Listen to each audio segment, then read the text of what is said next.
50 Cent and Ja Rule have a legendary history of beefing, one that spans over 15 years. Recently, 50 was doing a press appearance on Big Boy's 92.3 radio show to promote his new movie, Den of Thieves. Conversations were flowing as normal until co-star O'Shea Jackson Jr. brought up Ja Rule. I told 50 when I met him, I liked Ja Rule. I was a fan. I was into it. 50 Cent came out and I threw my CD right out my grandma's car. 50 burst out laughing. Big Boy then asked 50 if he's had any contact with Ja Rule. 50 shakes his head. Nah.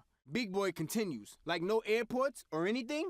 50 talks about how one time he and Ja Rule were on the same plane, but he didn't do anything because getting into a fight at an airport is considered a federal offense. 50 Cent avoids prison at all costs, and he's pretty damn good at it. Given the amount of drugs he used to sell, it's amazing he only served 6 months out of a 3 to 9 year prison sentence. Big Boy asks 50 what he'd do if he ran into Ja Rule today. 50 responds, I'd put him to bed.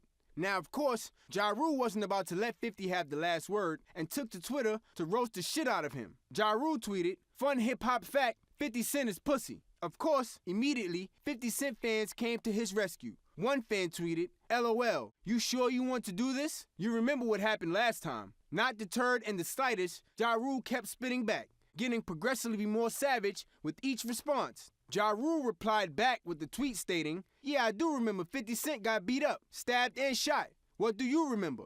Ja Rule is referring to the time way back in March 2000 when 50 was once beaten and stabbed by members of the Murder Inc. entourage at the Hit Factory recording studio in New York. This occurred near the top of the peak of Ja Rule and 50 Cent beef. The worst diss was without question, is when Ja Rule tweeted, let's be clear, I mind my business, but for some reason, 50 Cent keeps my name in his mouth. I think he'd rather have my dick in his mouth, laugh my ass off.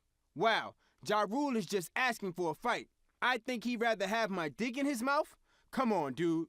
So those wondering how all this beef got started, here's where it began. According to Chris Gotti, 50 Cent was invited to Ja Rule's Murder for Life video shoot after party. This was back when barely anyone knew him. He walked into the room and said, hey, what's up to Ja Rule? Ja Rule basically ignored him and continued conversing with Chris and other people in the room. This obviously rubbed 50 Cent the wrong way. Was Ja Rule intimidated by the new rapper or just indifferent to him?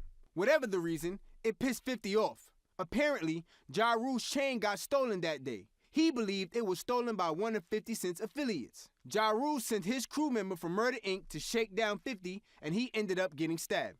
Black Child cited self-defense for the stabbing, as he thought 50 had a gun.